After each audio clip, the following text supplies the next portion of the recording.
Good morning student.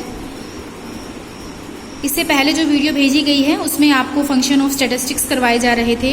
उसमें 5 points हमारे complete हो चुके हैं। 6 पॉइंट्स फंक्शन का मैं आपको समझा रही हूँ। ये है वैज्ञानिक क्षेत्र व अनुसंधान में महत्व, importance in field of science and research. देखिए, स्टैटिस्टिक्स का साइंस और रिसर्च दोनों में बहुत ज़्यादा योगदान है। अगर हम साइंस की बात करें तो उसके रूल्स पहले बनाए जाते हैं, उसके बाद उन्हें चेक किया जाता है, सिद्ध किया जाता है। उसके लिए सांख्यिकी के सभी नियमों का या सभी फॉर्मूलाज का प्रयोग किया जाता है। अगर हम कृषि विज्ञान की बात करें तो कृषि विज्ञान में किसी भी फसल की उपज को बढ़ाने के लिए कितनी खाद चाहिए, कितनी मात्रा में बीज चाहिए, कितना पानी देना पड़ेगा, ये सब बातें भी हम सांख्यिकी की हेल्प से ही पता कर सकते हैं। अगर हम मेडिकल साइंस की बात करें तो उसमें एक स्वस्थ व्यक्ति का तापमान कितना होना चाहिए, नाड़ी की धड़कन कितनी होनी चाहिए, ब्लड प्रेशर कितना होना चाहिए, ये सभी आंकड़े भी अनुसंधान जो है सांख्यिकी की सहायता से ही किया जाता है और निष्कर्ष निकाले जाते हैं। तो इस तरीके से हम कह सकते हैं कि अगर स्टैटिस्टिक्स नहीं है तो साइंस और रिसर्च पॉसिबल नहीं हो सकती। नेक्स्ट हमारा फंक्शन है बैंकिंग के लिए महत्व। देखिए, आपको पता है आज के समय में बैंक्स का बहुत ज़्यादा महत्व है। बैंकिंग जो संस्थाएं होती है उसमें कितनी मांग जमा है, कितनी समय जमा है, मैं आपको बता दूं। मांग जमा का मतलब कितने लोग ऐसे हैं जिन्होंने पर्टिकुलर टाइम के लिए पैसा जमा करवाया है, कितने लोग ऐसे हैं जिन्होंने करंट अकाउंट ओपन करवाया है, मैं जब चाहे वो पैसा निकाल सकते हैं। इन्हीं सभी आंकड़ों की सहायता से बैंक सांख्यिकी को यूज करके इस बात का पता लगाता है कि उसे कितना पैसा उधार देना चाहिए। मतलब थ्योरी ऑफ प्रोबेबिलिटी के आधार पर ही साख नीति का निर्माण करते हैं। आप समझेंगे कि साख नीति क्या होती है। मैं बताती हूँ बच्चों, जैसे बैंक के पास अपना कुछ पैसा अपना खुद का होता है, लेकिन जनरली बैंक का जो बिजनेस है वो हमारे पैसे से चलता है। मैं आपको एग्जांपल देके समझाती हूँ।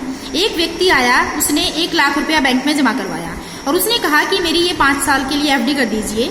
इसका मतलब बैंक के पास 5 साल के लिए 1 लाख रुपया आ गया।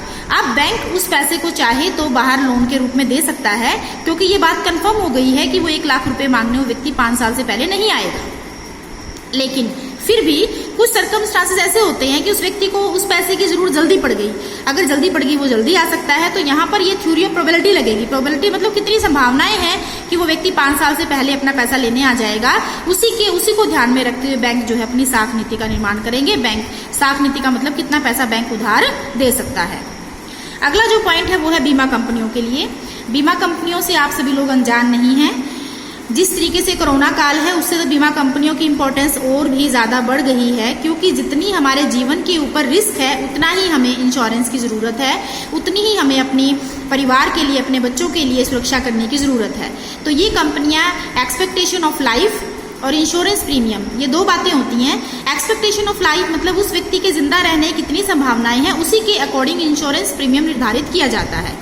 मैं आपको बताना चाहूंगी, जैसे जैसे एज बढ़ती रहती है बच्चों, अगर ज्यादा एज का पर्सन अपना इंश्योरेंस कराता है तो उसका इंश्योरेंस प्रीमियम बहुत ज्यादा होता है।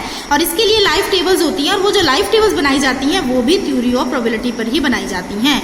मीन्स अगर स्टैटिस्टिक्स ना हो तो आपकी लाइफ टेबल्स नहीं होंगी और एक कंपनी निर्धारित नहीं कर पाएगी किस व्यक्ति से कितना इंश्योरेंस लेना है।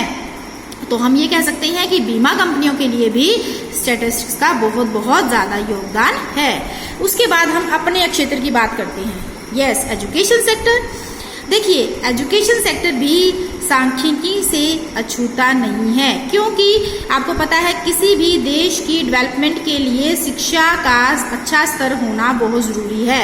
एक देश की जो गवर्नमेंट है या जो भी बुद्धिजीवी लोग हैं उन्हें इस बात का पता होना चाहिए कि हमारे देश में शिक्षा का स्तर क्या है और उसको किस तरीके से बढ़ाया जा सकता है।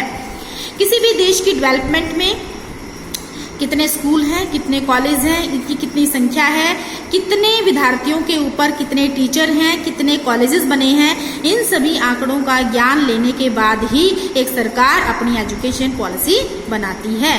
उसके बाद देखो, आपको पता है फीमेल और मेल की जो एजुकेशन है या जो प्रौढ़ शिक्षा है, प्रौढ़ का मतलब जिन व्यक्तियों की उम्र बहुत ज़्यादा हो गई है, वो किन्हीं कारणों से पढ़ नहीं पाए, लेकिन अब वो लेटर एज में पढ़ना चाहते हैं, तो वो प्रौढ़ शिक्षा के कार्यक्रम गवर्नमेंट के द्वारा चलाए जाते हैं। तो इन सभी जो ये नीतियां बनाई जाती हैं बच्चों, ये सभी स्टैटिस्टिक्स के आधार पर ही होती हैं। शिक्षा सुधार संबंधी जो नीतियां हैं, देखिए इसमें अध्यापक विद्यार्थी अनुपात, मतलब एक अध्यापक कितने विद्यार्थियों को मैक्सिमम पढ़ा सकता है, कक्षा में कितने विद्यार्थी होने चाहिए, जो पुस्तकालय बनेंगे, जो लाइब्रेरी बनेंगी उसमें कितनी पुस्तक होनी चाहिए। मतलब ये जो चाहिए वर्ड है इसका आंसर कौन देती है, स्टैटिस्टिक्स देती है। अगला जो हमारा पॉइंट है बच्चों वो है आर्थिक नियोजन के लिए महत्व। देखिए नियोजन, नियोजन का मतलब प्लानिंग, प्लानिंग का मतलब प्लानिंग किससे रिलेट करती है बच्चों, भविष्य से। और आपको पता है फ्यूचर इज अनसर्टेन, हम फ्यूचर के बारे में 100% प्लानिंग नहीं कर सकते, लेकिन फिर भी गवर्नमेंट को प्लानिंग करनी पड़ती है। और उस प्लानिंग करने में गवर्नमेंट को कौन हेल्प करता है, सांख्यिकी हेल्प करती है। स्टैटिस्टिक्स में आप पिछले सालों के आंकड़ों को इकट्ठा करते हैं, उनको एनालिसिस करते हैं और पता लगाते हैं कि भविष्य में क्या हो सकता है।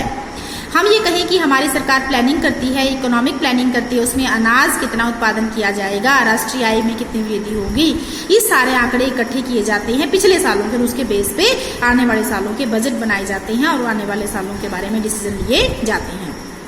देखिए तीन वीडियो ये तीसरी वीडियो है जिसमें हम फंक्शन कर रहे हैं। मैंने एक एक पॉइंट को कोशिश की है कि आपको अच्छे से समझाया जा सके, लेकिन फिर भी मैं साथ साथ आपको पिक भेज रही हूँ। जिन स्टूडेंट के पास बुक नहीं है बेटे बच्चों, वो अपने यहाँ से पढ़ें। मेरा कहने का मतलब आप इसे पढ़ाई करें। जैसे ही ये चैप्टर खत्म हो जाएगा 2 वीडियो और, मतलब मेरे हिसाब से 2 या 3 वीडियो में ये चैप्टर कंप्लीट हो जाएगा। जैसे ये चैप्टर कंप्लीट होगा आपको एक टेस्ट दिया जाएगा, गूगल फॉर्म पे मैं आपका टेस्ट बनाकर भेजूंगी और आप सब लोगों को उसका टेस्ट देना है। तो मैं ये कहना चाहती हूँ अगर बुक्स है तो बुक से पढ़िए, अगर बुक नहीं है तो मैं आपके पिक इसके साथ ही, वीडियो के साथ ही मैं आपको पिक भेज रही हूँ, उस पिक से आप इसको रीड कीजिए। इसके अकॉर्डिंग ही आपका जो टेस्ट है वो बनाया जाएगा जस्ट इस चैप्टर के बाद। और इन टेस्टों का पूरा रिकॉर्ड रखा जाएगा। और देखो आपको पता है आने वाले टाइम में एग्जाम होंगे। कल भी एक इसका पीटीआई का एग्ज़ाम कल भी हुआ है, कल एक एग्ज़ाम हुआ है मतलब हरियाणा में। मैं ये कहना चाहती हूँ बच्चों की एग्ज़ाम होंगे आपके इस बार, तो इस तरीके से आपकी तैयारी होगी। और आपको पता है फिर अगेन इंटरनल असेसमेंट देनी होती है। इस बार तो आपका रिजल्ट पूरी तरीके से इंटरनल असेसमेंट के बेस पर ही बना है, तो इससे आप जान सकते हैं कि इंटरनल असेसमेंट कितनी इंपॉर्टेंट है।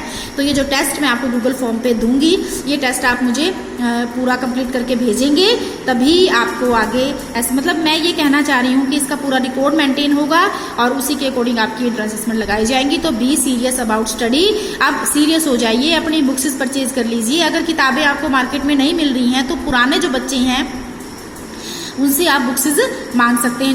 जो फाइनल ईयर बच्चे हो गए हैं उनसे आप किताबें ले लीजिए, उनकी पुरानी जो भी जैसे भी हाफ रेट पे या जैसे भी वो आपको दें, तो आप उन्हें अरेंज कर लीजिए और पढ़ना शुरू कर दीजिए। सीरियस हो जाइए बच्चों। देखिए आपकी सीरियसनेस स्टडी के लिए बहुत ज़्यादा ज़रूरी है। इस वीडियो में आज के लिए इतना ही। आगे कल हम नेक्स्ट टॉपिक के साथ में आपके साथ मिलूंगी। Okay, thank you very much, take care.